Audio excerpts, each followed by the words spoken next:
Welcome everybody. My name is Josh Marks, Environmental Programs Managing Supervisor in the Recycling Environmental Services section of the King County Solid Waste Division. I'd like to welcome everybody to our fourth organic stakeholder meeting that we've sponsored now going back to March of 2019. If you haven't already done so, please do take a minute and introduce yourself in the chat room with your name, title, and organization. And just a reminder that we are recording or about to start recording this meeting, and we also plan to put it as well as the slide presentation on our website in a couple of days. Next slide, Emily. So we're excited for today. There's been a lot of activity in the organics realm lately, and we want to cover today just a few initiatives that are of interest and of note. So we have an exciting set of presentations today designed to cover a range of organics updates from King County, and then as well as some of our partners and stakeholders in the region. So in addition to hearing a few updates from us from King County, we're also going to hear from a local farmers collective, the Department of Ecology, Zero Waste Washington, and then also a special thanks to Seattle Public Utility for filling in at the last minute when we had a presenter unexpectedly drop, who's going to be sharing some of their organic stories. We do have a packed agenda today, so we ask that if you have a question, you put them in the chat. We'll be monitoring and planning to have a few minutes after each presentation to answer some questions. Next slide. Just a few quick Zoom reminders. Please do check to make sure that your name is updated on the screen. You can do that by clicking on your face, and then there's the three little dots in the right, and you can scroll down to rename. And that's just helpful for everyone to see who everyone is, because not everybody knows everybody. So again, put your name, organization, and job description as well, and your title in the chat box. That is helpful for us to track as well. Please do keep your mic muted throughout the duration of the presentations, and you can find the mute button in the lower left corner of your Zoom screen. And then just again on questions, to make sure questions, please type them in the chat bar, but remember that what is written in the chat is saved. We will have an opportunity after presentations to have a few questions answered. And so at that time, you can raise a hand and one of our moderators will call on you and see if we can get those asked directly. Okay, next slide, please. So we'd like to take a minute for a grounding acknowledgement. So nothing ties us closer to the land than the food and the plants that we grow and consume. And in the organic sphere, we have a responsibility to take care of the land and resources it produces. And we have an even greater responsibility to the original stewards of this land, the Muckleshoot, Snoqualmie, Puyallup, Tulalip, and Suquamish tribes, and the Duwamish people. There is immense work to be done to undo past wrongs that force these groups from their ancestral land and diminish their ability to nourish and grow themselves with traditional foods. So as we move forward, let us remember why we do this work. It's not only to conserve the land and the resources, but also to honor and center the past and present stewards of the land and the stewards yet to come. Okay, I think we are ready to dive in. I'm now going to turn it over to Andrea and Emily on my team for a few updates on some of King County's latest initiatives. So Andrea. Yeah, thanks, Josh. If you want to go the next, Emily, if you want to go the next slide, please. These numbers will be really familiar to a lot of you who have joined us for previous meetings, but we wanted to start by setting the stage with just reminding everyone about the scope and the context of organics here in the region. And so we're estimating that there's over 500,000 tons of organics material that are generated in King County, and that includes yard waste, food, soiled paper, compostable food service products, and any wood waste that's recoverable. And our estimates are that about a little under half, about 44% of this is collected for and recovered for processing. The other thing I want to note about these numbers is that they are from 2019, so before the pandemic. But one of the things that's underway on our end at the county is our waste monitoring study is being planned and includes characterization for both organics from residential and non-residential generators. So we're hoping to see some of that data and have more updates in mid-2023. All right, next slide, please. And then on the other end, so we've got collection and then sent to processing. Many of you have seen a version of this figure where we review for planning purposes the reported permitting and inbound tons from ecology facility reports to just give us an understanding of where we're at as we all come together and make sure that all the organics we successfully collect and divert have somewhere to go in our region, especially with new policies like 1799 that are going to keep driving material away from the landfill. So our current estimates, and these are based on 2021 facility reports, is that the composting facilities that service Seattle, King, and Snohomish counties are currently at 78% of their permitted capacity. And then next slide, please, Emily. And then just want to touch on some of the things that we're doing at the county right now to help support this collection and processing landscape. Emily will talk a little bit more about the RE+ zero waste planning efforts shortly, but one, we're continuing exploration of co-digestion in partnership with our wastewater treatment division as part of this RE+ plan. We are continuing to work with the community on Vashon Island to look at the feasibility of processing organics on site, and also recently completed a community survey on composting among those residents. And then we're in the very early stages of work to develop, especially with 1799, a food waste prevention and diversion assistance program for businesses. And that's all I got.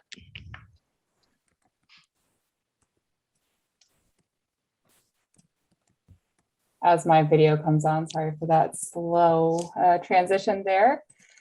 Hi, everyone.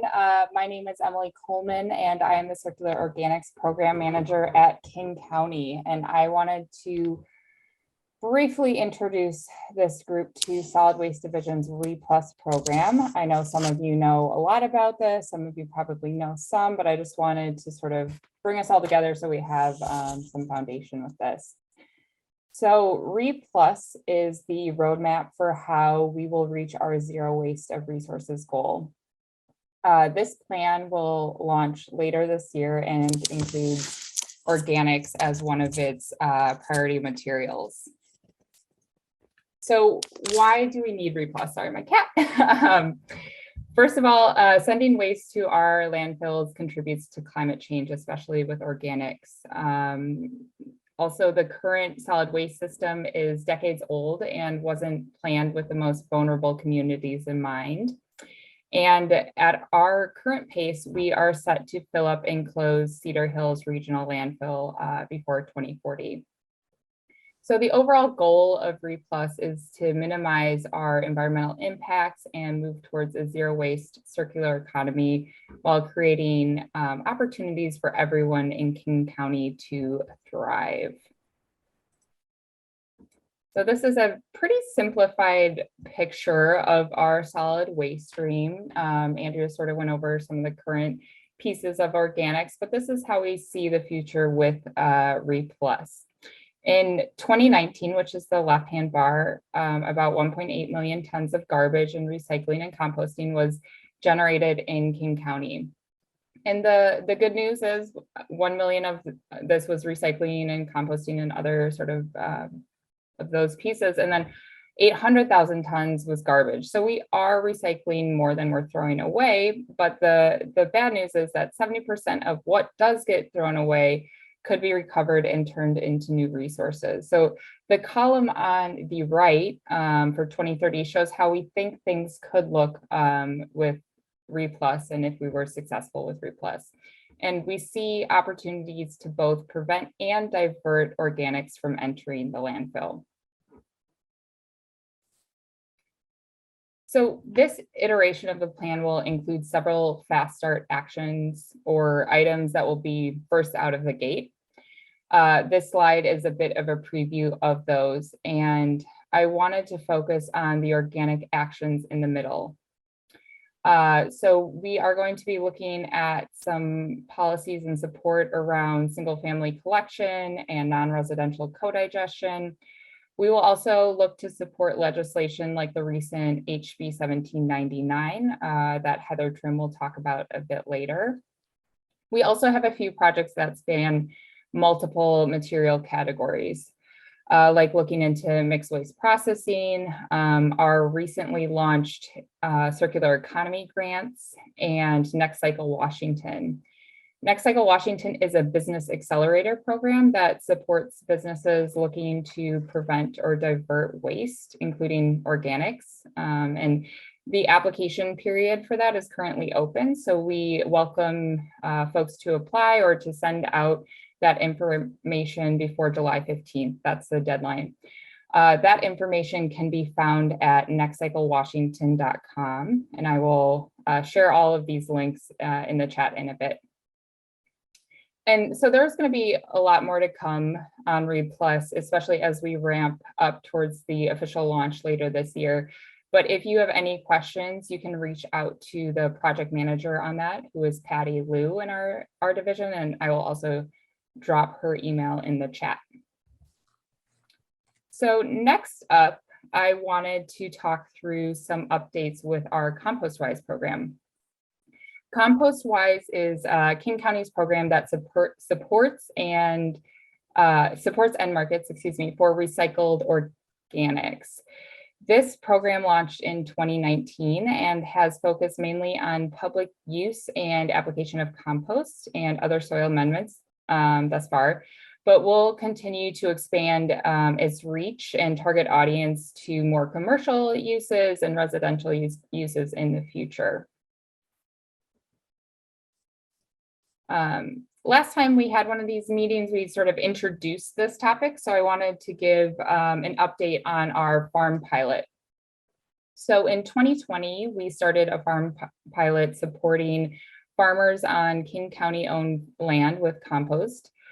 For the first 2 years, we supplied compost to 11 farms. This was in partnership with our Water and Land Resources Division. And I want to give a special thank you to B. Cha, who is one of the county's farm educators and provided in-language support for our Hmong farmers. Doug Collins, who I also think is in the audience today, from WSU, conducted trials on the plots through plant growth observations and soil testing, and we did surveys of the farmers before and after the trial.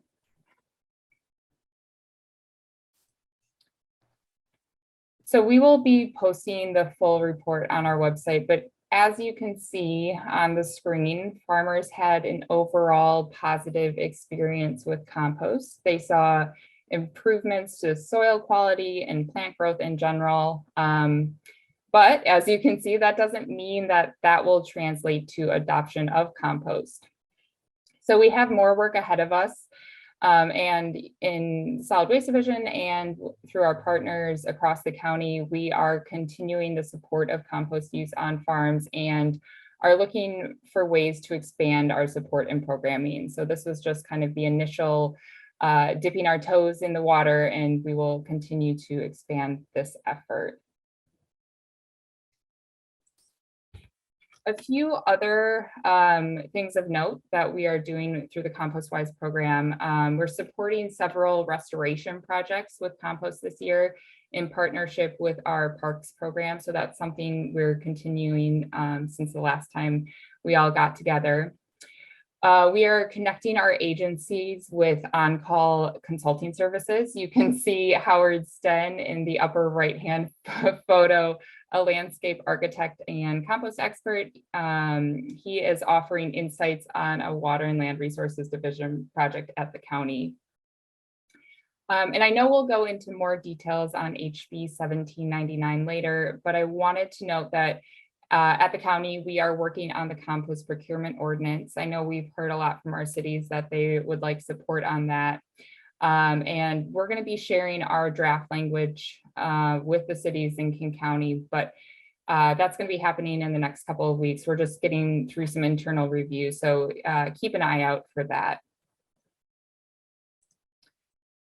And then finally, I just wanted to offer a refresher on the resources of CompostWise. We have 2 great online compost guides, a compost procurement calculator. We built out a few reference videos that offer tips on compost and its application. And all of these can be found on our CompostWise website. King County has a universal compost procurement contract that any King County agency can use, and other jurisdictions can piggyback off of that contract. We have model language for construction projects, for public construction projects, and we offer on-call technical assistance, like I mentioned in the previous slide, for public agencies.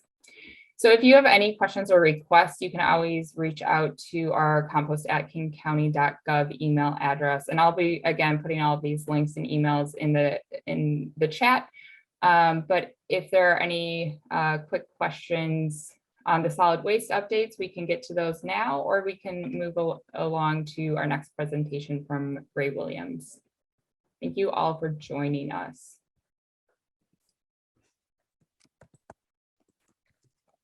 And I think Ray just joined us. So we are going to really put him on the spot. Hello, Ray. See if he can be out there. Oh, hello. Hi. Oh, hey, are. you know, let me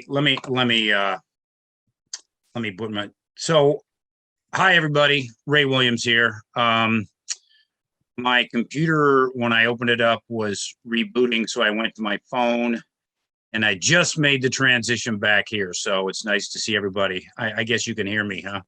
Yep, great to have you. And the Oh, yeah. So thanks, Emily.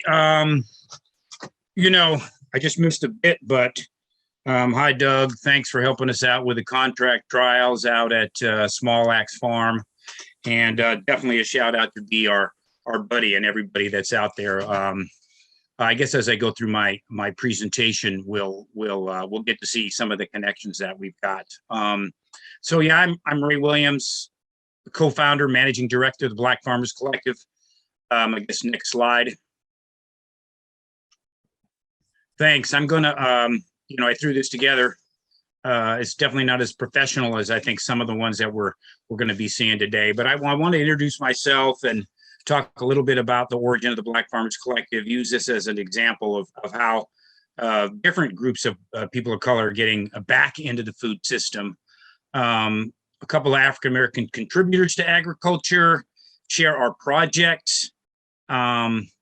And actually, I just left this morning a meeting with a farm to table group, and we're putting together farm to table education for preschool students. And I chose the food system. So we're going to compare a couple of food systems things just to sort of show you what we do other than trying to grow food in community. And then I want to introduce you to some of the folks that we work with. So if you see their name, you'll start to make some connections. So that's what I'm going to share today. Next slide. So yeah, I was born in Seattle. I've been around a long time. I'm biracial. I think when people look at me and they say, "Oh, what's this Black Farmers Collective thing?" I think it's important to share my background. My father's Black, and they both passed, and my mother's white. They got married in New York in a time when it was illegal in Virginia to get married, pre-Loving versus the state of Virginia. So I think that's an interesting point about our history is we're just this one generation from some of those, pretty, some of those laws. And I also want to take the opportunity to say that there's a lot of diversity in the Black community. I mean, I think sometimes folks say, okay, we want to serve the Black community, and you look for somebody to be that person. And I think it's really important that there's diversity. There's certainly age diversity. I work with a lot of young farmers.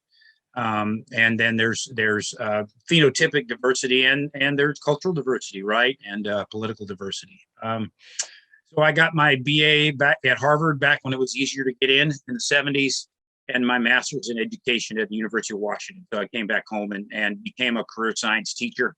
And I think the science piece of this really started to connect with me when I was getting into this idea about systems thinking. And so this is one of the reasons I did the food system thing and how to look at farming as part of the system. I taught biology, and then my last posting was at the Art Institute in Seattle. And so I taught nutrition. And I think those teaching those and using the community garden near me really gave me an opportunity to understand more deeply the connection between nutrition, science, and then I was also the equity and race relations specialist for Seattle Public Schools. So I look at a lot of these problems through an equity lens. And so, you look at health disparities. At first, I looked at educational disparities, the achievement gap. I looked at health disparities.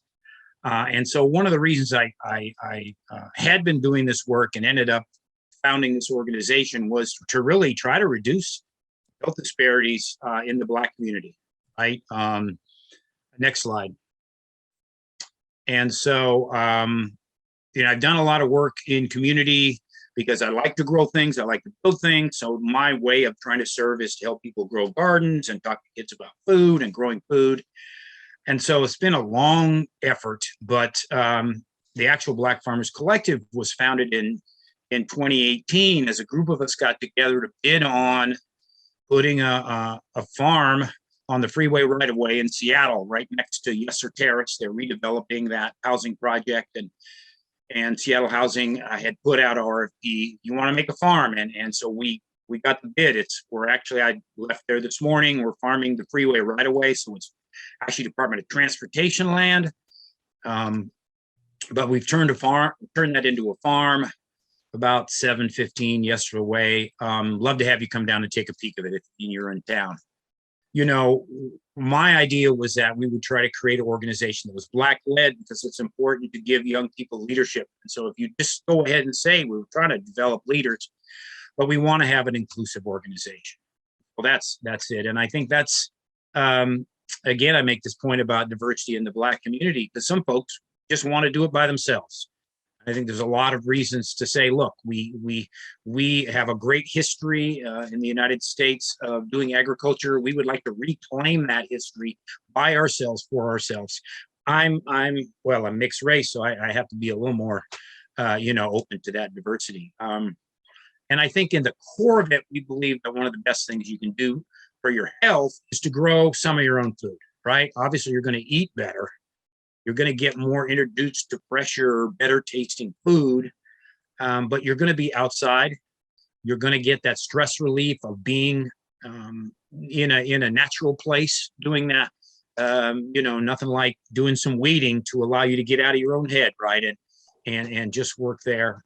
Build community. It's a great place to meet people and build community. So we thought that this was a great project. Next slide. Want to honor some of those folks that are there. Not going to name them all. There's me in the lower left with Lottie Cross. Rest in peace. She passed a few years ago, but she was my neighbor and really inspiration. Chef Tarek is still working with feeding people.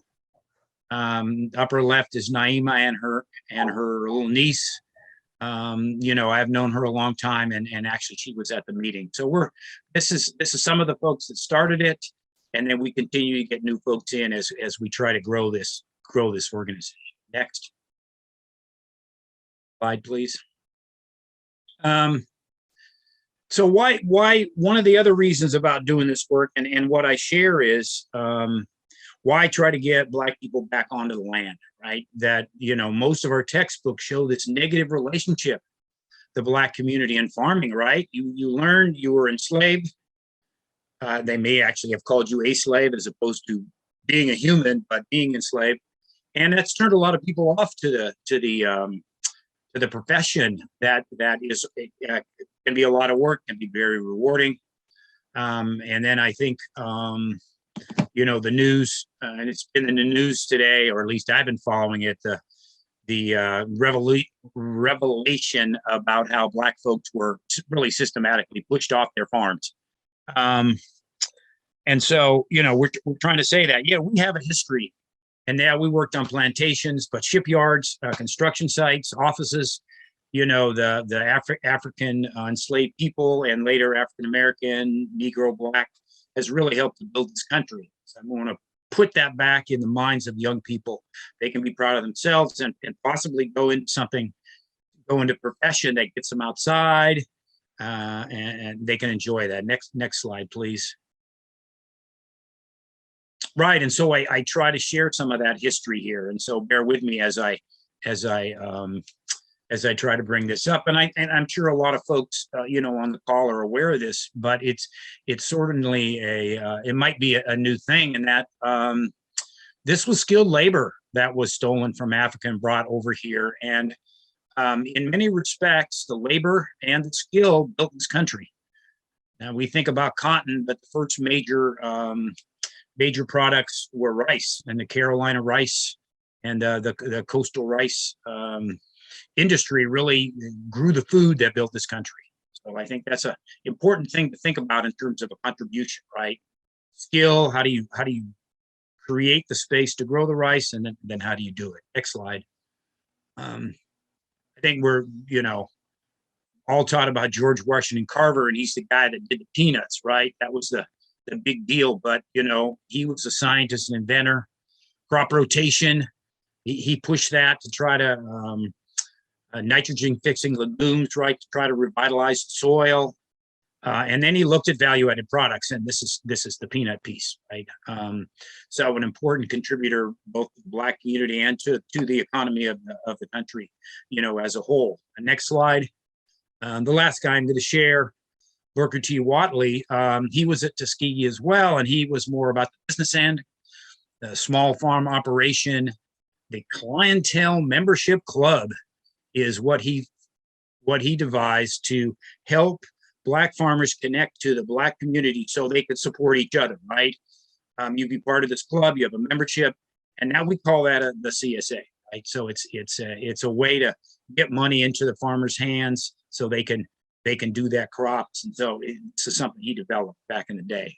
Next slide. So yeah, we try to share that we come from a history, even though it might be clouded.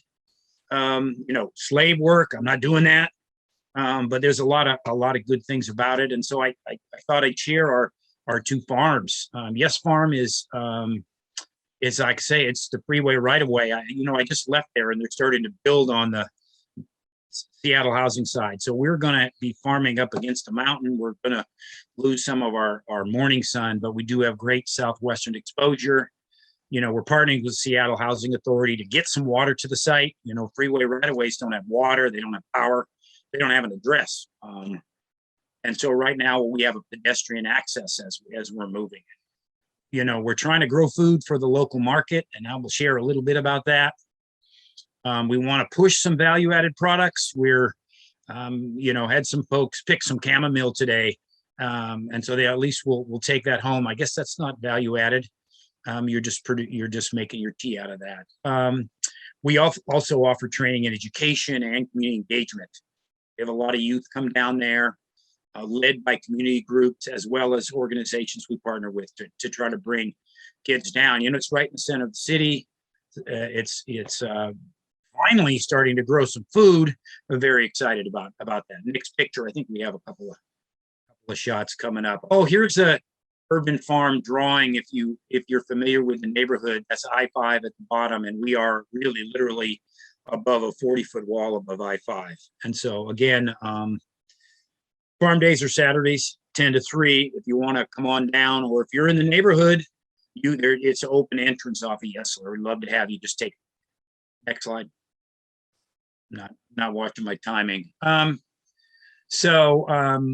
There's a before shot, which was just a pretty grassy, weedy freeway right away, and then a shot of the farm right now, and that's actually a picture I took yesterday. So our crops are starting to pop up here. Very excited about the I'm not so excited about the slow spring, but excited about the progress we've seen over the last week in terms of growing. Got a great young farm manager, Anna Wilson, and they're actually right now in some training. I think they're, if we're lucky, they'll be taking over management of the whole organization as we start to grow. So great opportunity for Hannah. Next slide. Our other farm is a Small Axe Farm. It's 4+ acres, and it's actually leased from King County. So thank you.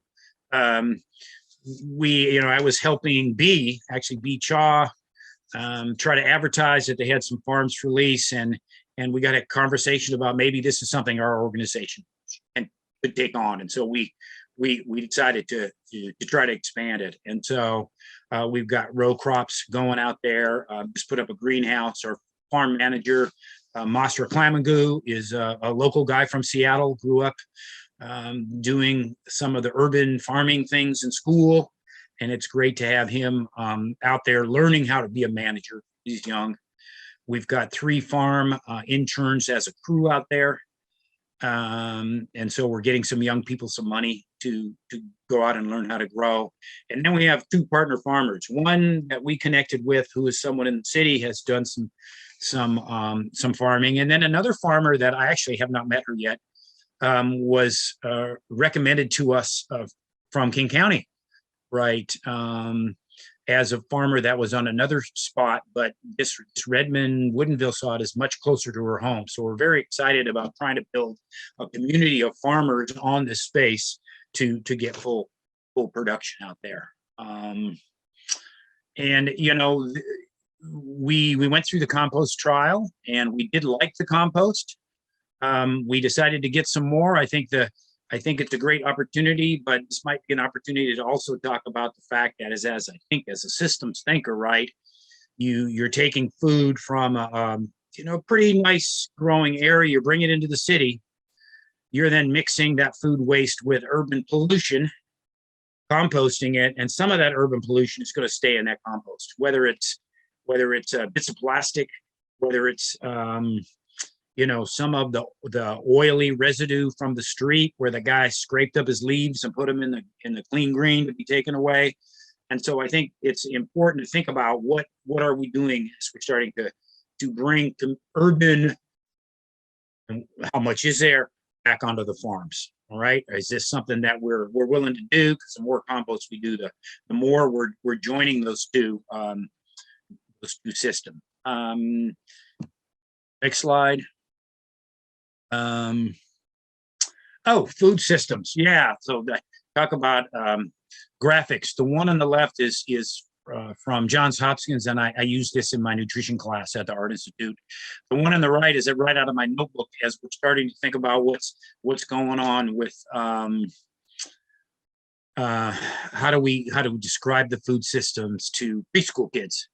And so we're looking at production, distribution, consumption, right? How does that happen? And then instead of the food waste, I think we're going to go to compost and garbage, right? These sort of 2 things as a way for young people to understand that. And anybody has some comments on that food system or how I might add to it, I'd love to hear that in the chat. I mean, literally, this is work in progress. It's something that I shared this morning.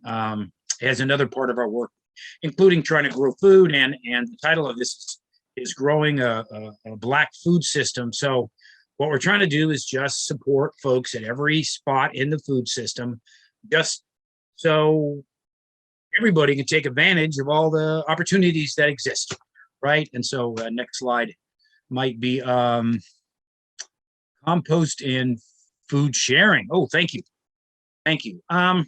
So we got some collaborators in production, I think. I just was meeting with Naima at Nurturing Roots. There's lots more farms. I just want to say, I've just don't not list them all.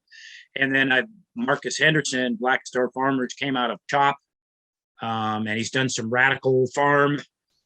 Some of the things I agree with, some I don't.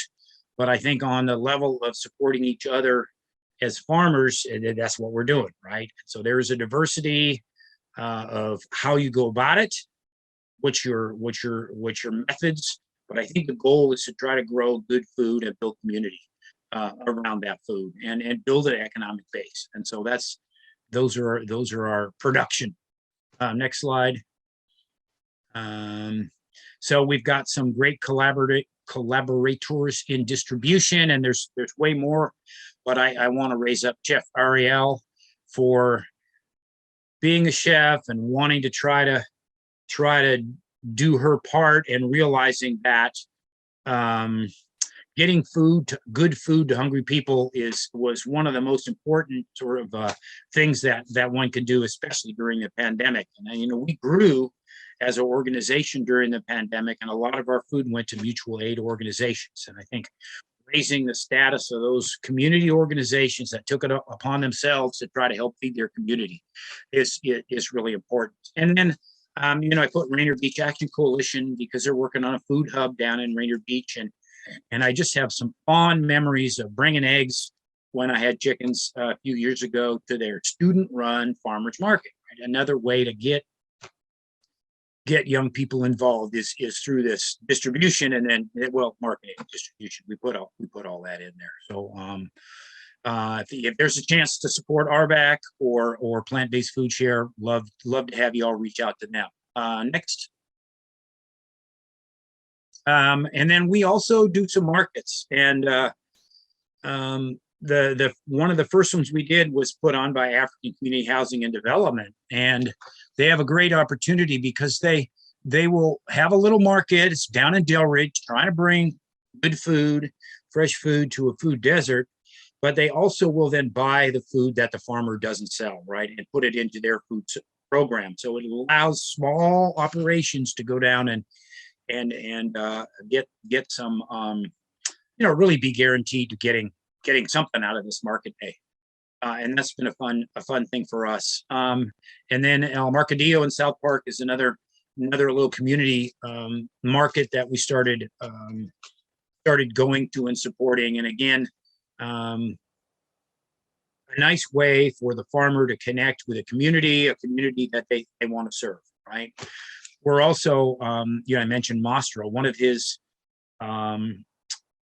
first market experience was at the University District Farmers Market, right, in the high school program, and we're gearing up if we could get some sun to be part of that now as an organization. So I just love this full circle of as a youth doing it here and now coming back as a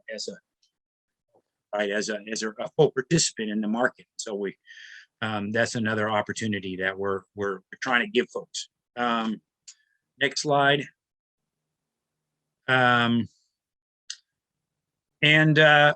Okay. And then there's that consumption and the composting. I think the composting and the food sharing, that's was a nice addition. So thank you.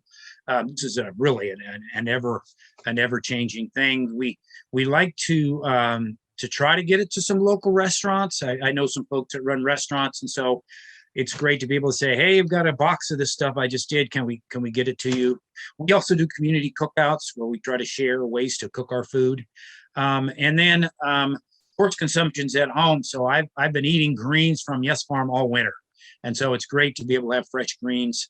And it's, I think, helped me physically, certainly, sort of emotionally, as well as being able to bring them to my neighbors, right? As part of that food distribution. So in terms of the compost and I think food share, I'll do say that we do share some food. This is a highly impacted area for unhoused folks. So we have a little food box. It's interesting though, right off the farm, it's hard because folks don't have a place to prepare it. So most of the food in the food box is packaged food, but it's something. I think I mentioned we're part of the compost trials out at Small Axe Farm, and looking forward to what King County is bringing forward in terms of getting more compost out to farmers, and helping to use all that product that's being generated by keeping this stuff out of the landfill. My little bit about the food system. I think next slide, maybe one that asks, and I kept this from an old slideshow because I think we all deserve to know the joy of working with the soil. And here's some folks down at a community garden, and these kids have just been able to dig up some potatoes.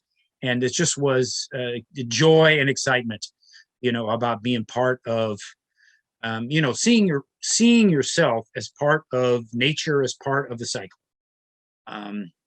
So thanks. I think the next question might be about questions. Yeah, questions. I guess we're putting them in the chat, and I'm not following the chat, but I will take a peek at the chat. How's our time, Emily? Time is perfect, Ray. Okay. If we have a couple minutes for any questions, or we can have them at the end if anyone thinks of them as we're going, but give folks a couple of seconds if anyone Sure. has a question. I think the next slide might be thank you, and I think I have an email there if you want to get a hold of us. I will say thanks for letting me join. Thanks for joining us. It was a pleasure. It was wonderful to learn from you, and I'm excited to keep seeing what you all do through your farms. Thank you. Thanks, Ray. Okay, next up we have Seattle Public Utilities. Kate Kurtz and Becca Fong. Thanks for joining us. Thanks for having us. Yeah, thank you. This was a last minute invitation to speak, but we're happy to do it. Becca and I actually presented this information for an audience on the East Coast a couple days ago. So some of the information might just be like, yeah, I know that because I live and work in King County. But that's okay. Everybody will learn something new, I'm sure of it. So I'm Kate Kurtz. I'm the Organics Program Lead for Seattle Public Utilities. Becca, you want to introduce yourself? Absolutely. So I'm Becca Fong, and I am the Residential Program Outreach Manager for Seattle Public Utilities. And I wanted to say, Ray, thanks. You are a hard act to follow. I'm so glad to see what's going on at Yes Farm. You have partnered with us in a very small way, but it's been really great for us in distributing some of the finished compost from our organics program to folks in your community. So that's awesome to see how you guys are growing. And I hope we can do that again soon. Awesome. Same. Yeah, I loved it. Yeah, thank you, Ray. And all right, Emily, you want to take us to the next slide? All right, so today Becca and I are going to be talking, about addressing compost contamination. And we do not have this figured out. I don't want to give the impression that we have figured it out. But there are strategies that we implement, and we're going to discuss those today. So to ground everybody, we're going to give a system overview and kind of the history of Seattle's compost program. Then we're going to get into the nuts and bolts about how we reduce contamination. And it's really, spoiler, it's a combination of both policy and outreach work. And we'll get into some metrics, how it's working, and just kind of what we're thinking for next steps. So next slide, please. So here's a system overview. This is just to let everybody know that whether you are at work or at home in City of Seattle, you have 3 bins, and that's required. So you have a green bin for your organics, that's your food and yard waste and approved compostable packaging, black bin for your garbage, everything tested for the landfill, and a blue bin for recyclables. Next slide. So here's a little bit about our system. So in 2020, we had a population of over 750,000. One of the challenging things about, teaching everybody how to sort correctly is that we've had an enormous population boom within the last decade. So Becca's hands are full. A lot of people. One thing, yeah, job security, Becca. So we have approximately 8,000 business accounts. And then this is something that I think is surprising to a lot of folks, is that we actually have more multifamily households in City of Seattle now than we do single family households. So that's approximately 150,000 single family households or properties and 200,000 multifamily households. Of course, that's far fewer properties, right? And in terms of waste generation, we have an over 50% diversion rate. So over 50% is going to either recycling or composting. So next slide, please. All right, so now we're going to take it down just to the organics because that's what everybody's here to talk about today. These are some basics that a lot of you will know, but it's really a good foundation for everybody on the call. So organic service is mandatory in Seattle. So like Kate was saying, whether it's residential, commercial, everywhere you are, you're going to see a green bin essentially, and that's a mandatory service. It is curbside for single family and multifamily, which really helps with the convenience and helps with that diversion rate. Of course, single family and multifamily access to that is not always the same. Just logistically, it's a difference of having carts right outside your side door or having to go 3 flights down to a trash room. So there are definitely some differences there. And the 3 things that I really like to highlight is that what is accepted in our organic stream. So we accept 3 things. We accept yard waste, food waste, and approved compostable packaging, which is always the fun part to get into. And we'll talk about that a little bit more in our presentation. All right, next slide. And then here's the history of it. So we have been doing this for a long time. Starting in 1989, we required the separation of yard waste from single family homes. This is kind of an interesting small anecdote. One of my coworkers, when I first joined SPU, she had been here since the early 80s, and we used to just allow people to put out 10 bags of garbage a week. We would just take it all. So in 89, when we decided that it was a good idea to separate and reclaim that yard waste, it really made a huge change. And at the same time, in the late 80s and early 90s, we started to build up kind of the backyard composting program and outreach. And Kate's going to talk a lot more about that in a later slide. So a primary focus of that was building the master composter program, which was really great just for creating just like individual, like super hyper local knowledge base and the ability to compost some of that material at home, but then also creating advocates within the city to have organics composting. And as we're kind of going through the 90s, we're still separating out our yard waste. The city is continuing to grow. And in the mid 2000s, we started piloting adding food waste to our organic stream. That would have been pre-consumer waste, so stuff that wasn't cooked. We weren't taking meat, dairy, or bones either. But that pilot went really well in 2005. And in 2008, we added food waste service to single family and to single family yard waste collection. And that became a mandatory service. It was an opt-out service. So we automatically enrolled everybody into that. We had very few opt-outs, and it's been a really great service. And also in 2008, kind of the upstream piece is that we passed an ordinance that we like to call the food serviceware requirement. A lot of you on this call are probably familiar with that. That required all of the serviceware to be either recyclable or compostable. And that has been a process since 2008. There have been a few exceptions for materials that weren't available in the marketplace, but that was an amazing ordinance to pass because it really set the base for what the expectations were in Seattle and how we were expecting folks to do business within the city limits. And then on the heels of the 2008 mandatory single family curbside service, we had mandatory curbside organic service for commercial and for multifamily. So that really made that service ubiquitous. Now it was available everywhere you were, school, work, home, out in the community, bam, we were right there for you to take your organic waste.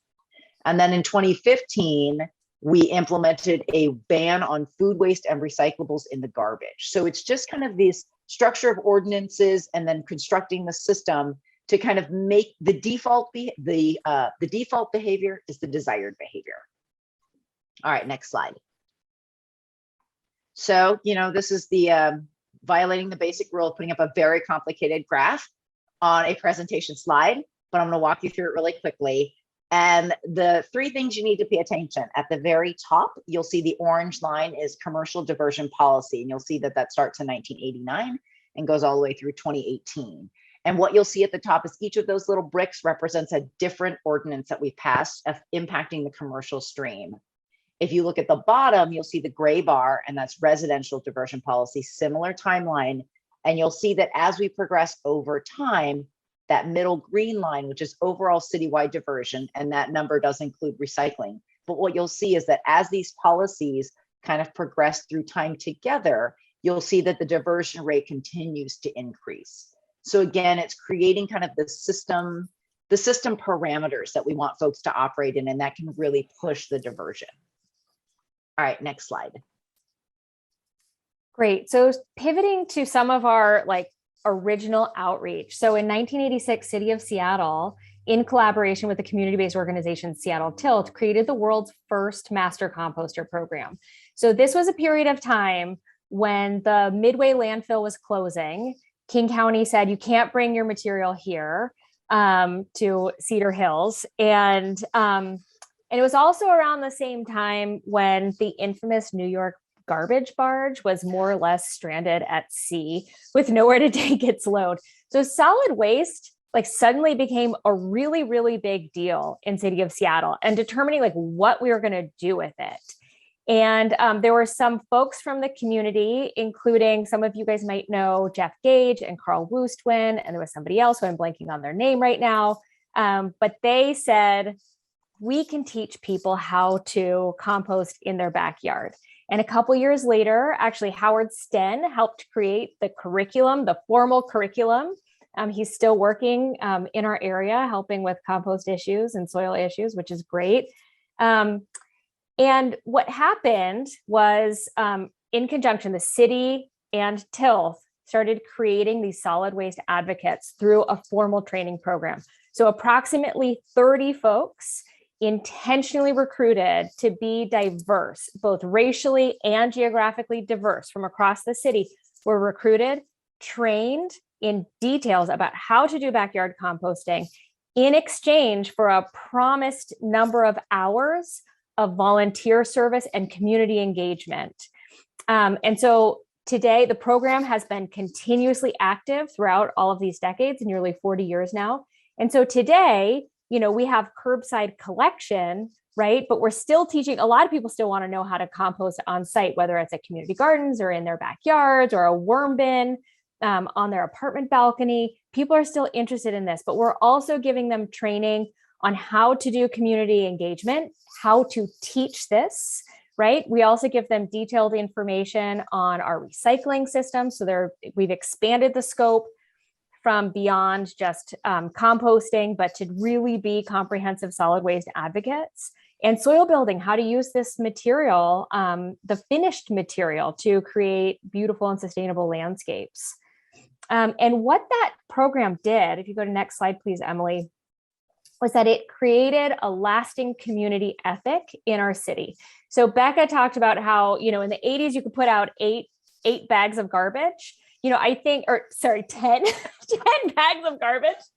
You know, in City of Seattle, it's like anybody who's been here, you'll know it's like a competition to see how small you can get your garbage can. It's like your status symbol of, right? Like, I only filled up a mason jar's worth of garbage. It's a little bit ridiculous, but the ethic was created, and you can see the results of that ethic in our numbers. So I'm going to walk you through some of this. So this is a survey. Becca and I do not like this data. We don't like the survey, but it's data nonetheless. And what it does more than anything else is show trends over time. So if you go all the way over to the right, 1995, this will show, this chart really shows participation in the yard waste program. So either you're composting on site, you're getting it collected on the curb, or a combination thereof. And if you go down to that highlighted bar right there, it was by 1995. So this is just like 6 years after we started the curbside collection. Only 15% of folks were not participating. So we had an 85% participation rate. And if you just go 5 years later to the year 2000, you'll see that there's an over 90% participation rate for yard waste in City of Seattle. And those numbers have stayed consistent through today. Next slide, please. Okay, so this is the same survey that has a limited applicability, but shows the trends. So I'm just caveating it with that. And you can see this time we're pivoting to food waste. So if you look at the yellow or gold bar on your screen, that again shows the like not participating. So not composting your food waste at home or putting it into the cart. So in 1995, we actually had, it was 75% of folks surveyed were not participating. Food waste is so much harder to compost at home, or arguably at a commercial facility also, than yard waste. It's just harder. And a lot of people were not doing it. The number decreased with time to 2000, but by 2005, we were just piloting the food waste, the food waste program to be able to put that in your yard waste cart at that point in time. And you see immediately, so this service wasn't even available to everybody.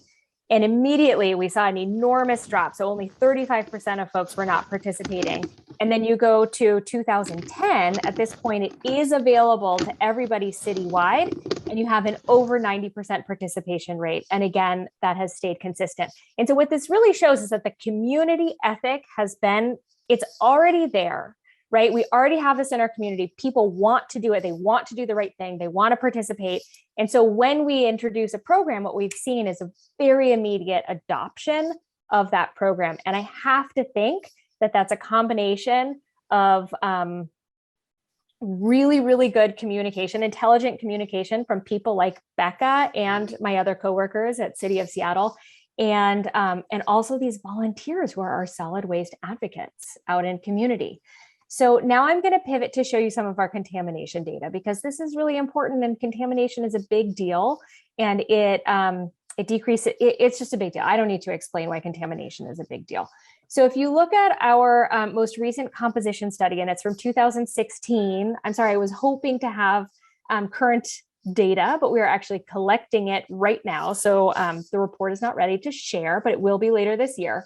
But if we look at our 2016 data, what you can see is that for overall organics, we see about 45.5% is yard waste, 41% is food waste by weight, and contamination is 2.6%.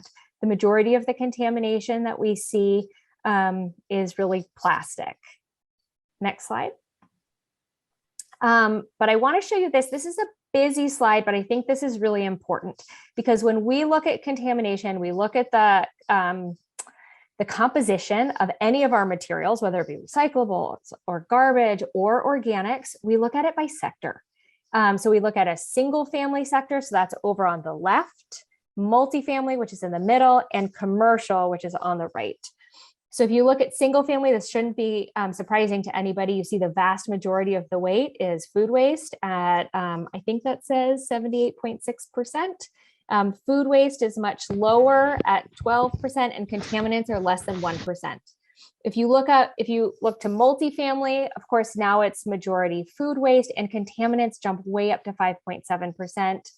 For commercial, again, mostly food waste, and contaminants are 4.5%. So we actually address these sectors separately for our outreach and policies. And then also, just to like piggyback on that policy work, kind of pivoting into there have been some recent laws passed, and Heather Tram might go into this in her presentation in a minute here. But some of that is that, some of the contamination is coming because of, it's confusing to know what type of that food serviceware, like where it goes. Is this recyclable? Is it garbage? Is it compostable? And so what we're trying to do now is streamline this across the state. So whether you're anywhere in Washington state, that it should be more consistent. So some of the recent laws that have passed are now require compostable products to have some kind of color tinting associated with it. So green, brown, or beige to communicate that this is compostable. Compostability claims must be certified. So you have to have like a nationally recognized certifying body to back that claim up. Non-compostable items are discouraged, but not prohibited from using green, beige, or brown coloring. And the term biodegradable is now against the law in Washington state. Oh yeah, thank you for advancing the slide, Emily. I forgot. I forgot to tell you. Anyhow, so those are some great policies that hopefully will help to decrease our contamination moving forward. Next slide, please. All right, so outreach and education. So I just wanted to give you guys a very quick overview of how we talk to customers to kind of decrease some of that confusion. You see that the contamination is different sector by sector, but the three of us work very, very closely together to try to align our messages. So again, customers that are multifamily residents, but are going to school or work, they're still seeing the same things. Everything has a similar look and feel. So immediately when they're ready to be done with their organic waste, they know what to do with it. So some really basic tenets that we do is you got to simplify the message, right? It's not just for like ease of understanding. It's that we all know in this line of work, when people are ready to be done with it, they're done with it. So we want them to make that decision really quickly. At my house, I refer to it as hot trash. As everything's great until you're done with it, and then it's like it's on fire, and they got to get rid of it as soon as possible. One thing that we do to simplify that message is really focusing very specifically more on the do's and then a little bit on the don'ts, especially for organic stream with that approved compostable packaging. It is very confusing, and there are so many things that are working to clarify that. What Kate was talking about, what Heather Trim's going to talk about after this, all of those things are going to kind of come together and hopefully meet in the middle to help create some clarification. And another really important thing is just having lots of graphics and lots of images.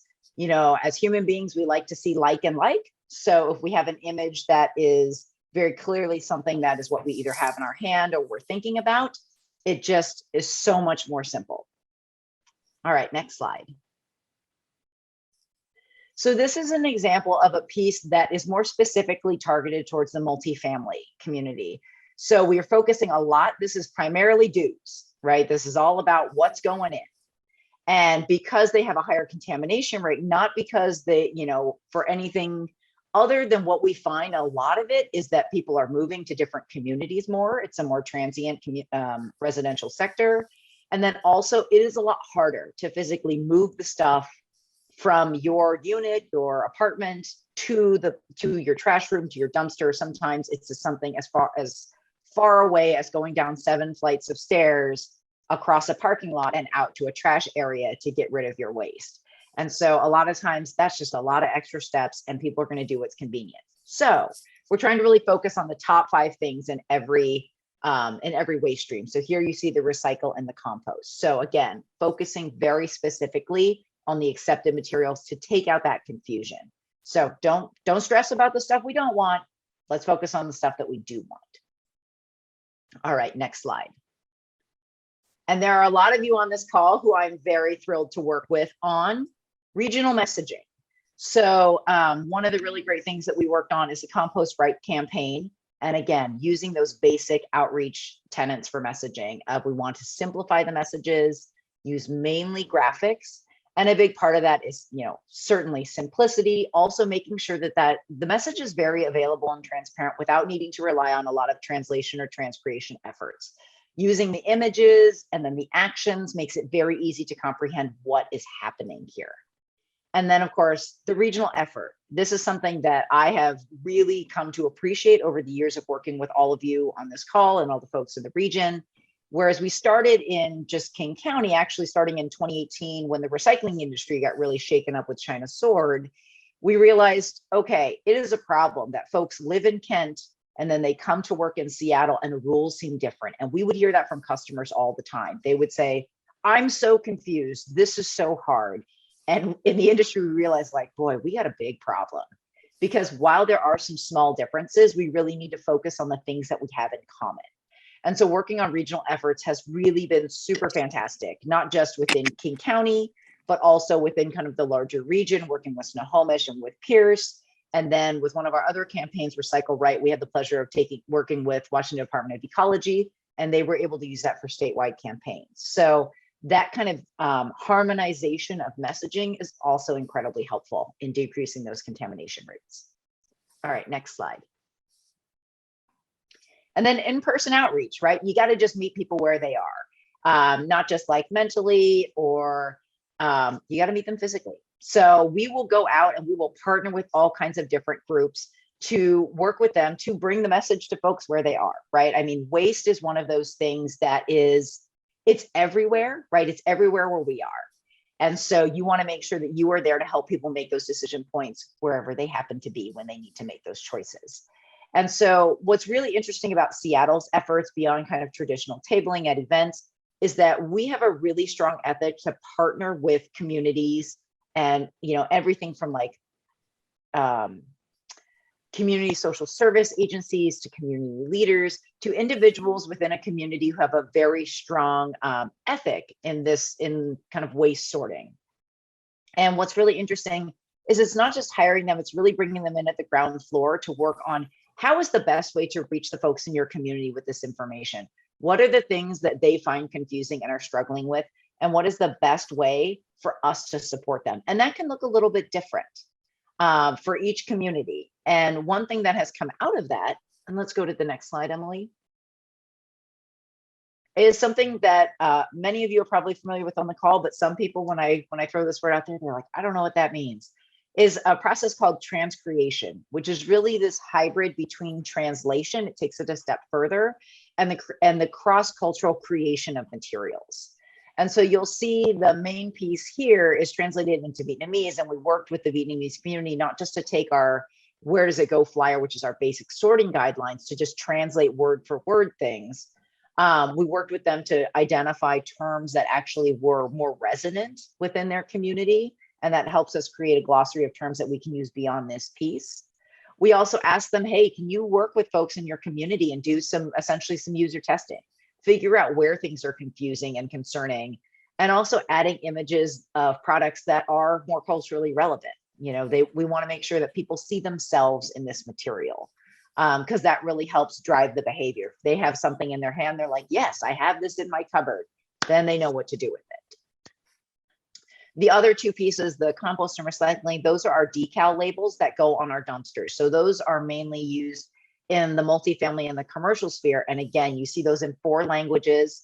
We went through a very similar transcreation process to work with different language groups and cultural groups to say, here's the piece that we're thinking of. How can you help us make this better? And by better, how do we make it more relevant to get to a better waste sorting behavior?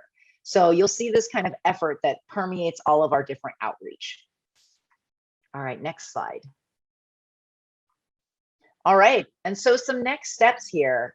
There's more work to do. Our contamination rates are looking good, but they can always be lower, right? And our participation rates, we're wanting to get those as high as you can. The slides that King County shared earlier, it's like there's still a lot of material that we are finding that is recoverable that's going into other streams, either garbage or recycling. We want to capture that, and then we want to decrease the contamination so we have a better finished product. So, Kate mentioned we've got our current waste audit going right now for the organic stream. So we hope to have that information out very shortly, probably later this year, hopefully. And that'll just provide more information for us about how we're doing, right? And where we need to focus our efforts. The fact that we get down to the specific contaminants is super helpful in targeting some of those don'ts that we want to leave out of the stream. Behavioral surveys, even though we did share that data set that started back in 1995 that we're not crazy about, that does show a continuity and shows trends over time. We're also working on creating a more applicable behavioral survey rotation for our different customers and our different sectors to figure out what is not only kind of like driving their behavior, what are their motivations and what are their barriers, as well as their participation rates. And then with the existing data, of course, we're going to keep focus. We have a sector-based approach that's worked really well for Seattle. It really allows all of us program managers. I have 2 counterparts that work in the multifamily and the commercial sector. It really allows us to kind of like focus and dial in on the specific needs of those customers.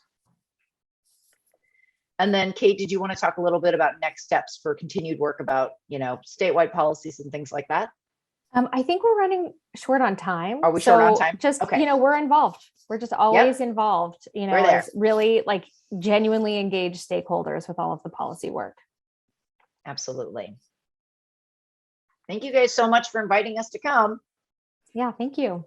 Thank you so much to SPU for joining us and for the last minute ad. It was great to have you both. And now I'm going to stop sharing my screen, potentially, if I can get it, so I can give the controls over to Heather Trim from Zero Waste Washington. Can y'all hear me? We got you, Heather. Yeah. Okay, great. Okay, good. And let me get this going from the beginning. So some of you have seen some of these slides, so apologies on that. When I am giving talks nowadays, Heather Trim, Zero Waste Washington, when I'm giving talks nowadays, I always start with this slide because this was June 28th. So almost a year ago, it was a Monday when we had the heat dome. And think about where you were that day. And then think about this. So this is a report that was just published recently by the Deloitte consulting firm, a high-level consulting firm, high quality that is, that was presented at the World Economic Forum. And what they figured out is that by 2070, if we don't do anything about climate change, it will cost us this massive amount of trillions of dollars, $178 trillion. And if we do take action, we would have a net benefit of $43 trillion over the 50 years. And then to give you some context, our current wealth right now is 500 trillion. So 178 trillion is not a tiny fraction by any stretch of the imagination. So we have to act, even if it costs us money now. It's a way worse disaster financially if we don't. So I was asked to do a ledge recap. And just for those of you who don't know, Zero Waste Washington, we're a statewide nonprofit working to make trash obsolete. And we primarily try to help get laws passed at the city, the county, and the state level, a little bit at the federal level. And we do research projects and we do pilot projects. So in the last session that concluded recently, we had 8 zero waste bills that we were engaged in one way or the other. 4 did not make it. And then the ones that did make it, though, are HB 1799, which turned out to be a much more dramatically big bill than we expected. So Rep. Fitzgibbon was the proponent in the House and really the main driver. And then Senator Doss supported it when it got over to the Senate. So this was in part based on all of your all's experience and years of work. We also did a report last year where we interviewed many of you and others, 60 experts across the state, about how we can manage organics in the state, and came up with 37 recommendations, many of which got into the legislation. And then at the same time, Ecology was doing their used food well plan, which you'll hear about in a minute. And a bunch of those recommendations were also incorporated into the legislation. But I should say, the legislation only covered about half of the issues. And I didn't have time today, unless you want me to talk about it later in the Q&A, about all the things we're planning to look at now for the next phase of the, so if that 1799 was part 1, and now we're working on part 2 for the next organics bill. Now this shows you bans to the landfill in other states of either yard waste or food waste, and you'll note that the word Washington does not show up on here. Hopefully we will now join it, but these all happened in many cases decades ago because of landfill capacity issues. 1383 in California has been the model that we're working towards here. And it was passed in 2016. And yes, they have had a lot of lessons learned, and we can benefit from their lessons learned. So we started a stakeholder process last July, every 2 weeks meeting. And here are the different entities that were represented. And I welcome you. If you would like to get involved this interim, email me and I will get you on the stakeholder list for the next effort. Everyone is welcome. And to point out about 1799, the real hardcore reason of wanting to get it going now and not wait is because we need to give certainty to the businesses that they can go ahead and start to build or expand their compost facility, anaerobic digestion, or other technologies, that they can get loans from the bank and that they can go ahead and start working on permitting and things like that. They needed that certainty. It's kind of a cart before the horse thing. Even though this bill doesn't have everything perfectly worked out, at least it starts to get the ball rolling. And the fundamental thing that it did, as you all know, probably, is it, I think all of you probably already know most of this already, but anyway, I will plow on here, is that we are now have a target of a 75% reduction of organic material by 2030 and a 20% volume of diverting food that's edible for human consumption by 2025. And that builds on the original goal that was in Beth Delio's bill 1114, which led to the used food well plan. So I'm going to go through these. It's really detailed, so I'm going to try to go pretty fast through each of these. But these are the different parts of the bill. Part one, you can see in the right-hand corner, and then kind of what it relates to. So the little muni symbol is because this relates to muni stuff. And so this is basically saying that by January 1, 2027, jurisdictions that implement solid waste management plans are going to need to provide source separated organic collection. That doesn't mean it has to be that everyone is doing it. And there are a bunch of exceptions having to do with rural areas of the state. And this was all highly negotiated. And the cities that do have solid waste management plans include Seattle, Liberty Lake, Spokane Valley, the city of Cheney, which is in the process of rejoining Spokane County, and then Tacoma, which works with their county. And then Ecology can do waivers. And I'm going to go fast. Happy to come back and answer any questions people have. So people say, what does that mean? Well, this map shows you the areas where the population, you've seen the population per square mile. So the cutoff is 75 people per square mile. So the very, very, very light pinks, even going to the middle pink, or actually, no, the two to the left, the very light pinks are the areas that would not have to comply with this immediately. So you can see the darker pinks is what you should note as would. And then this is, we don't have a city map from the Department of Revenue or Office of Financial Management. This is also from 2010, so it's way out of date, but it gives you a sense of the larger population areas in terms of which would need to comply, greater than 5,000. Okay, so then also the local governments must in their solid waste, or rather in their solid waste plans, they must consider a transition after July 1 of 2024 and be consistent with the goals of this law, and identify priority areas within their county to establish facilities for example, compost facilities or anaerobic digestion facilities in the industrial areas, ag zones, and rural zones, but not in overburdened communities, and to reduce the impact on residential areas. So then for businesses, and this does kick in earlier, much earlier, is the businesses are going to have to source separate organic material. First, if you look at the top of this slide, Ecology needs to figure out which jurisdictions have collection and adequate facility capacity to take that organic material. So if you live if your business is an area where Ecology has now decided you don't have an ability to do the collection, you don't have to. So that's sort of phase one, and you can, and that particular provision, that top bit of the slide here was the grocers really wanting that in there because they said, well, if there's no one to pick it up, why should we be forced to do it? So then it phases in over these periods. So in 2024, if the businesses have greater than 8 cubic yards of organic material per week, and then 25, 4 cubic yards of organic material, and then in 26, 4 cubic yards of solid waste total, all solid waste per week. And then if they have gardening or landscaping, that would be included if it's on their property, and it does not include multifamily. And that was, of course, very controversial. And then there are exceptions, for example, if the business does manage it on site, or, and these were all highly negotiated as well during session.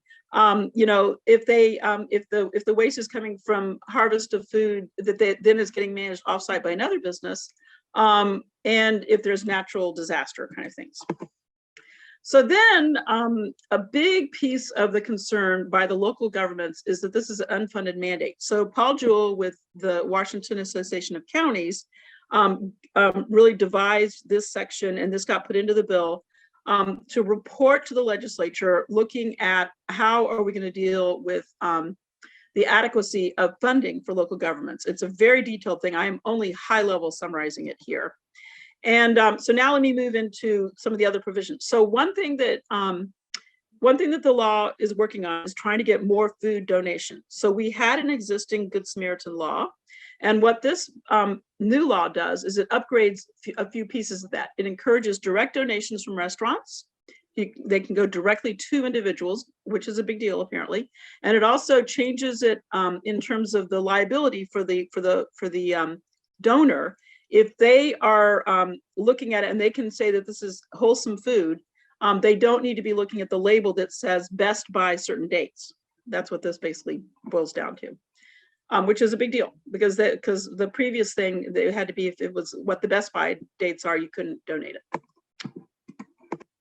And then a number of slides here, I'm not going to read them in detail, but this establishes the Washington Center for Sustainable Food Management, which basically means that they can manage grants, they can measure progress, they can request data, they can facilitate flow of the food, they can do mapping of the flow of the food, and they can also, they need to put together some ordinances that can remove financial disincentives, and they can establish reporting of the donation and coordinating with the Department of Ag, the bottom bullet here, because the idea is to minimize some of the burden. They already have to do some reporting to Ag, so this would simplify that a bit.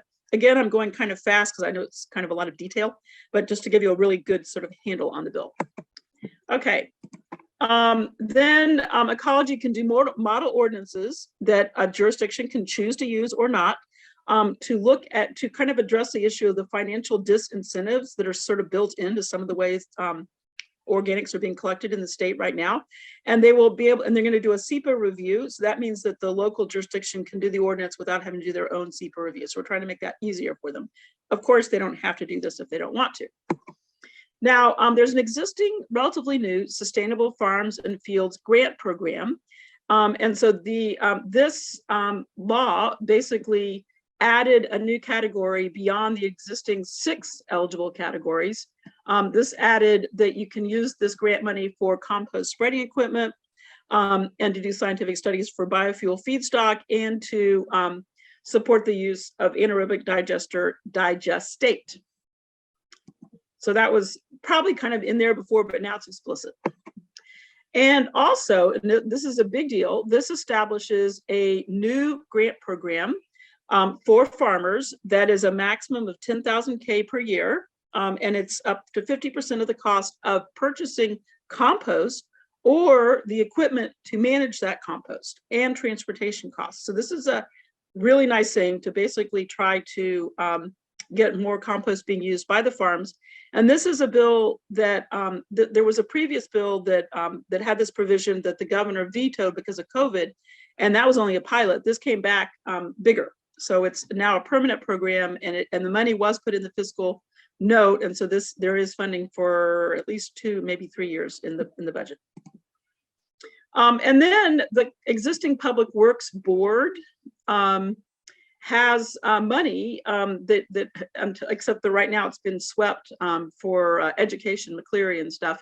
But when that comes back, to allow to add more in detail in there so that the eligible projects can include composting and other organics management facilities, and that can include planning, acquisition, everything that's in italics here. I mean, so this is a really good deal for once the money gets restored back to the fund that we can use for making more compost facilities or anaerobic digestion facilities in the state. So under the Growth Management Act, which these plans are required to be updated every 8 years, although I think the recent legislation made it 10 years, they did not have the word compost or organic materials or anything in there. There's only one plan, and that's Whatcom, that actually mentions these facilities. So now they will all need to allow siting in areas in those comp plans. So this is to help facilitate siting of facilities. Of course, you still have local control and you have local decision making about where any real facility will actually be placed, but this is helping facilitate that. And then this also includes that jurisdictions over 25,000 population are going to need to pass ordinances by January of next year to plan to use compost. So notice the word, the third bullet down, must include plan to use compost. So it doesn't say they must use the compost, but they must plan to do that. And has various wording you can see here. And then in addition, eligible cities must give priority to purchasing compost from companies that produce, in other words, from local companies that are doing muni solid waste. Now we have a draft model procurement ordinance that is ready for you to use if you are ready to go ahead and start working with your city council on this. AWC, Shannon is working on kind of refining that right now. So we hope to have some cities and counties start to pass the ordinances so we can start to share those around with other jurisdictions. And in addition, in our this amends a couple of existing statutes. There's a low bid statute, and this is adding that they can allow for preferential purchase of compost. And then a new provision, which is a recycled product procurement, that says a contract by a local government or state agency must require the use of compost products to the maximum extent economically feasible to meet requirements of the law. So all these things, which are all part 7 of the law, or the bill, are all designed to basically get more of the compost procured, so we can have the end markets, of course. And then the cities, I forgot about this part. The cities are going to need to submit biennial reports, and I thought it was to ecology, but maybe it's to DES, about how much material they have diverted and purchased. So last part of the bill is that, as was mentioned before, we have confusion by the consumers about compostable products. So this updates the existing law, which was passed in 2019, HB 1569, to give authority to ecology for enforcement, although the cities also retain their authority to do that as well, and to have more education outreach. And in particular, this is what it does. It says that compostable products, it already had this language that is in not bold. So that was the existing language. But now, so that basically it's saying compostable products must feature labeling and color striping and whatnot that indicates that it's compostable, but it didn't say that it had to be colored a certain color. So so that first one gives a wide menu of how the products can be labeled.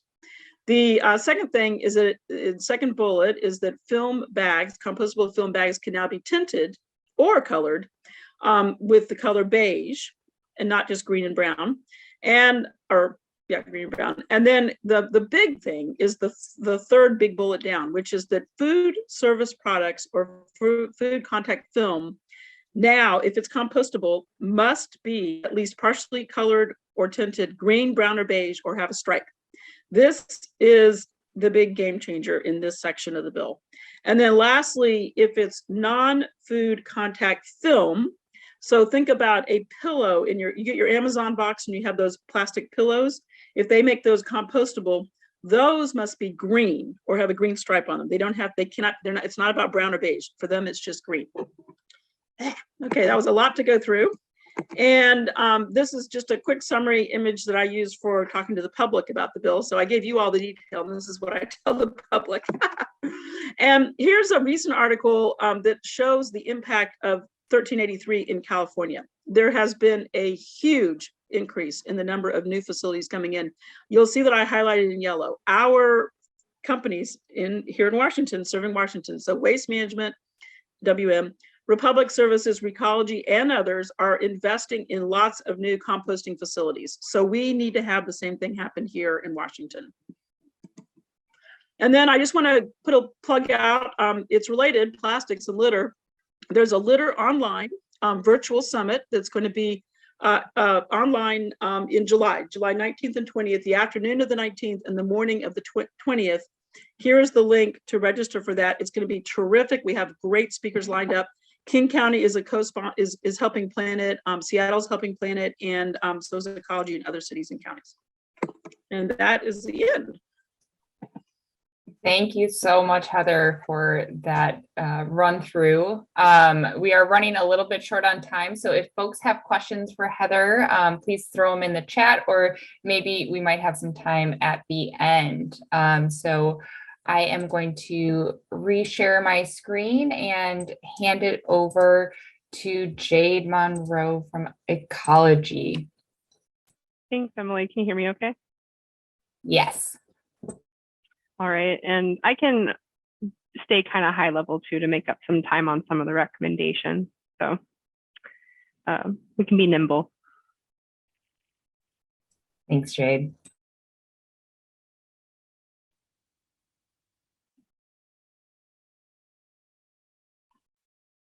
Are you sharing your screen? Sorry, Emily. Oh, is it not sharing? That No. I'm so okay. sorry. That would be why you weren't speaking. We've arrived. Awesome. Let me back it up. Sorry about that. No, it's okay. Perfect. Thank you. And I'll start my timer to keep an eye on it.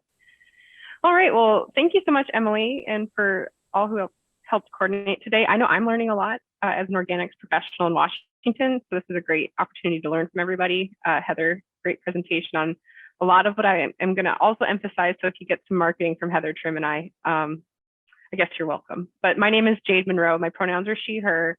I am the food waste reduction lead at the Department of Ecology in the solid waste management program. And I help focus on the Use Food Well Washington plan along with a really amazing team. And I also help out Emily and Liz Ficus on the Pacific Coast Food Waste Commitment. And so I'm also glad to talk about that if we have time, which I'm guessing we're not today. So next slide, please.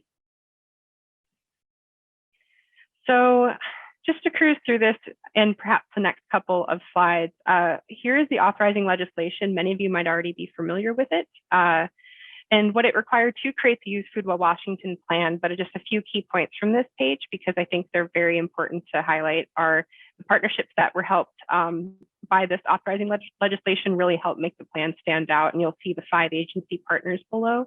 So a big shout out to Health, Office of Superintendent of Public Instruction, Commerce and Ag, State Department of Agriculture for helping support this planning effort. Without that, we wouldn't have had such a large opportunity to collaborate with so many stakeholders. We, at one point, we're working with over 150 folks, but in the plan literature, we say it's safe to say it definitely over 100 organizations and individuals helped contribute to the plan. Next slide, please. So I hope this can get distributed later. For the sake of time, I'll keep moving us past the definitions. It's important to highlight a delineation, though, between food waste and wasted food. Wasted food can often be thought about as edible portions of food waste, and then food waste would be all that remains after we do our best to perhaps prevent and rescue edible food. Next slide, please. And it will be important just to spend a second here.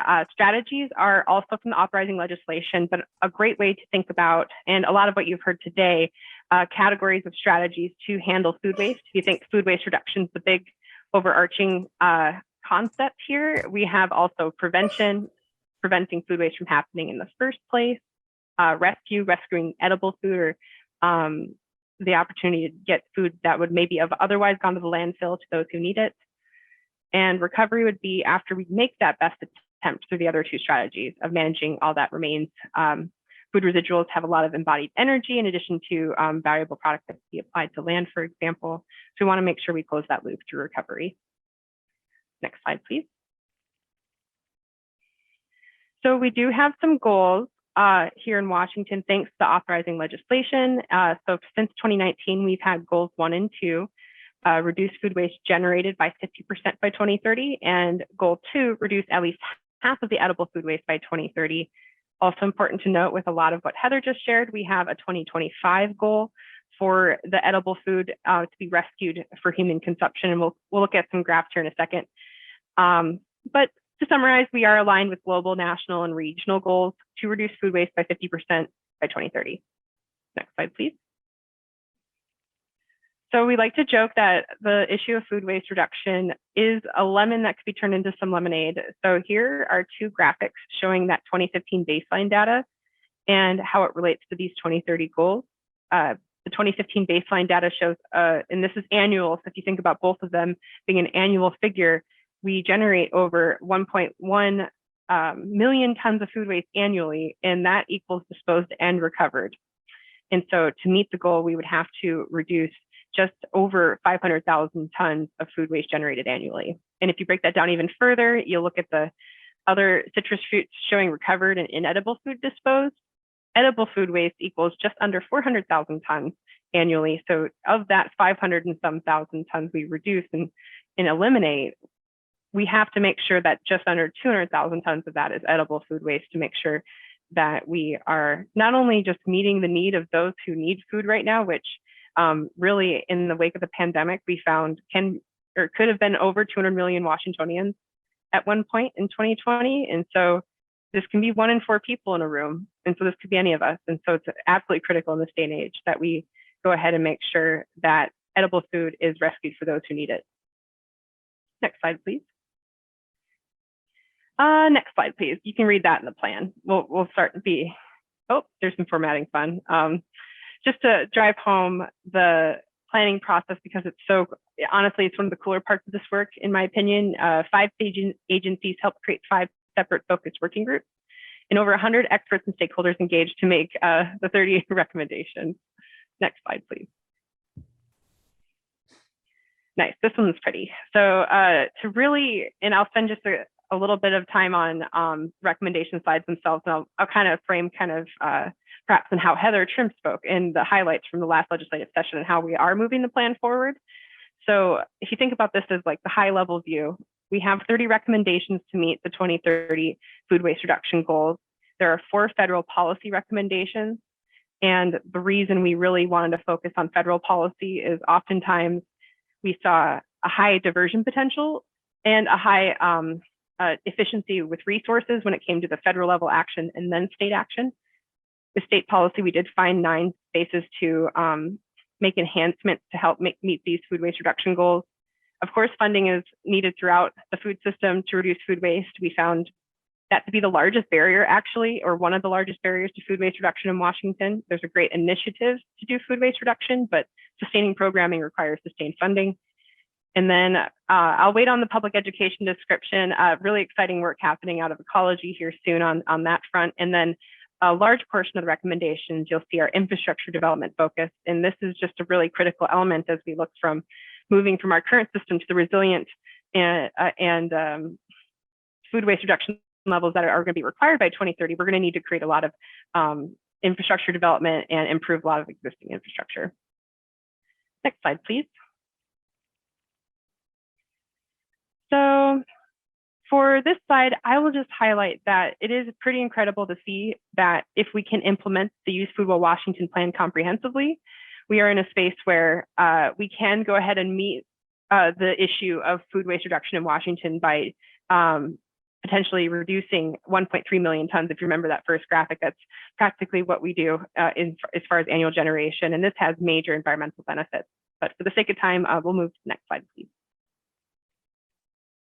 Similarly, you can see this from a social benefits framework.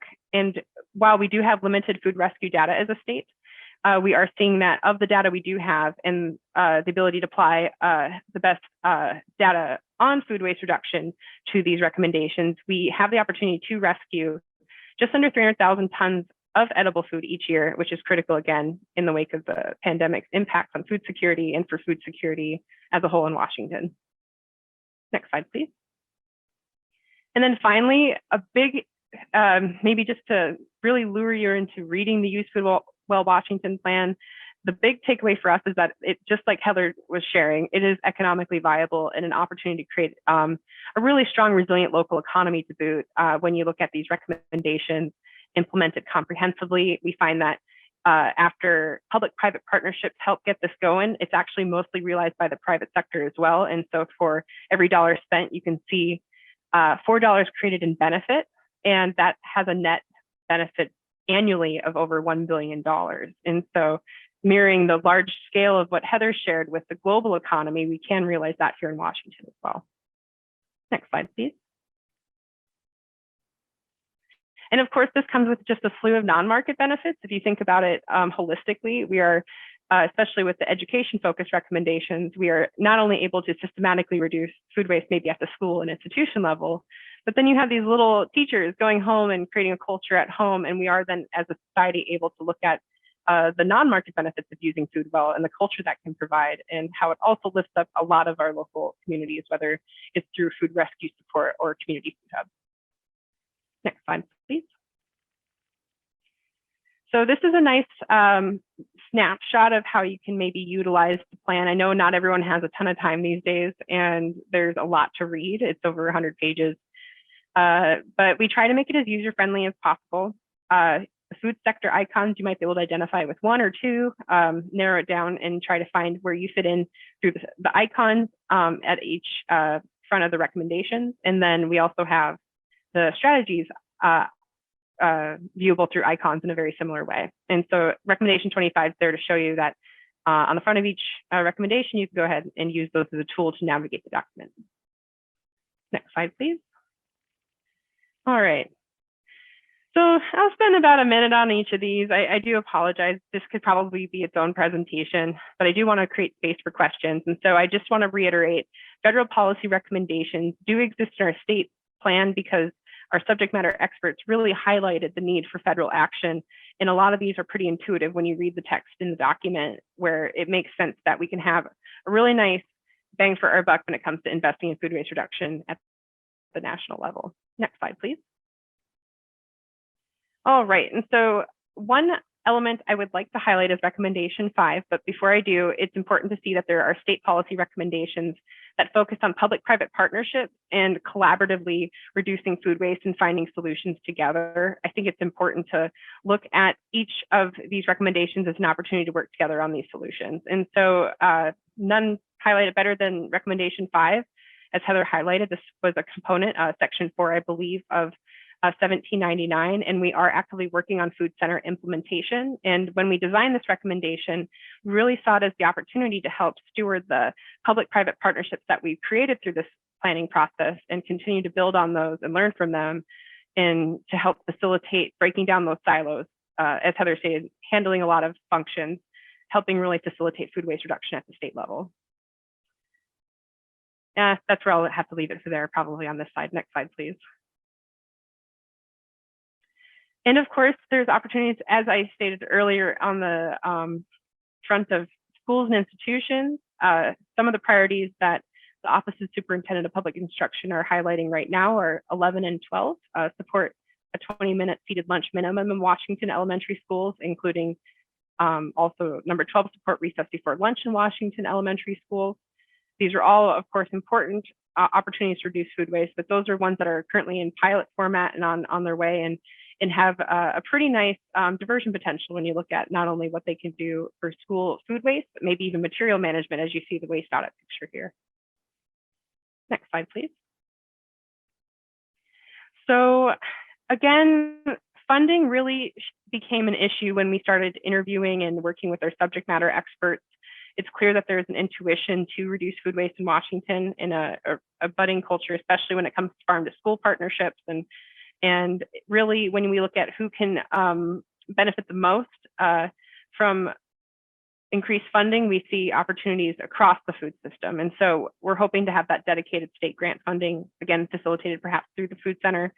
And then, of course, increasing funding for staffing at local health jurisdictions and local governments. And perhaps a good highlight for here is that we now are mirroring Oregon's farm to school program, which is really exciting. We kind of took a lot of best practices and lessons learned from their work, and we have staffing now at the OSPI level and the WSDA level to help facilitate those farm to school partnerships. So that one's a priority and underway currently. Next slide, please. So here's a cool highlight. I really like this slide because it is some of the additional exciting work that we're doing at Ecology. We were able to get $1 million of funding for a food waste reduction campaign that focuses on the elements of 18 and 19, recommendations 18 and 19, but it also highlights, maybe before we get into that real quick, it highlights Oregon's really cool work in food waste reduction. So here's the poster from their Don't Let Good Food Go Bad campaign. Check out their website. They really were able to do some innovative focus group work to understand important or how to best communicate with residents and commercial entities in Oregon. And they found that the financial message was the most powerful message when it came to food waste reduction communication. It wasn't so much climate or social. And so that's a big takeaway as we build our campaigns. And we are currently working on the RSP for our food waste reduction campaigns. And we anticipate that beyond this biennium, we'll have it sustained so we can have community-based marketing and social marketing that is really tailored to community needs. Next slide, please. So to round out the plan description, I think a really high-level overview of what the infrastructure development recommendations do is they create better sense of infrastructure from a knowledge standpoint and a facility and physical standpoint. And so the first couple recommendations highlight the need for better data. I think a lot of you can probably empathize on better understanding the food waste issue from a data perspective, and then also just mapping entities within the food system with number 21. And then, of course, we have the opportunity to, I was going to say another thought on those two, sorry, but I'll keep moving. For 22 and 24, or 22 through 24, we have an opportunity to support food rescue by really modernizing our infrastructure. When you think about food rescue pre-World War II, we had a lot of shelf-stable goods, and now we understand there's dignity in hunger relief, and we need to make sure adequate and affordable, nutritious food is given. And so if you think about that from like, what does that require from an infrastructure perspective? We really do need to increase cold storage, cold chain management, transportation that can be able to keep food fresh and food safe. And then community food hubs are a huge opportunity to go ahead and build not only local economies, like maybe a farmer is able to create an added value food product that would otherwise maybe have gone tilled under, but maybe hunger relief can then repackage commercially packaged foods to more of a household size setting. And so there's a huge opportunity with building community food hubs in Washington right now in both rural and urban communities. Next slide, please. Cool, so this rounds us out in the infrastructure development recommendations. You know, a lot of it's focused on larger systems, and so value-added food processing, as mentioned, and then of course, for anaerobic digestion recommendations that I encourage you to check out in the plan. For the sake of time, I'll just point you to the plan for those, since that could be, again, its own webinar. But it's important to realize that when we get to recovery recommendations, we still have important systems to build out in addition to focusing on prevention and rescue. We don't want to just, we can't just compost our way to the 2030 goals, is something that sometimes we can say. But at the same time, these play a critical element in that puzzle, because you are then being able to close the loop on the important nutrient and energy cycle of food. And so it's, you know, each hand kind of energy. And finally, recommendation 30, if you're looking at what you can do at home, diversifying food waste management systems has a lot of cool ideas for you to check out, if, including my favorite, vermicomposting. Next slide, please. Cool, so here's our last slide. We really just all have an opportunity to use food well. And what that really means is that cultural element of, you know, giving it to its higher beneficial use. Ideally, we're preventing, but if not, there's rescue and then again, a recovery. And so Ecology will annually track data and progress. We'll continue to, you know, build these partnerships. And of course, with implementing the plan, Ecology is focused on the food center development and the food waste reduction campaigns. And so that's what we're kind of tunneling on in the near future. And you can help us by supporting that network building. You can share this information with your stakeholders. If you'd like us to present, I know Mary and I think, have presented at over 15 groups this year on this. And so we're out here spreading the message. We're glad to share with your groups if you find that appropriate. We have a SWAC deck now ready to go. And so please let us know. Otherwise, just check out the plan in our webpage. Our email list is a great thing to get engaged on right now. We're doing monthly emails highlighting food success stories across the state and progress on the Use Food Well Washington plan. So make sure to subscribe to the email list.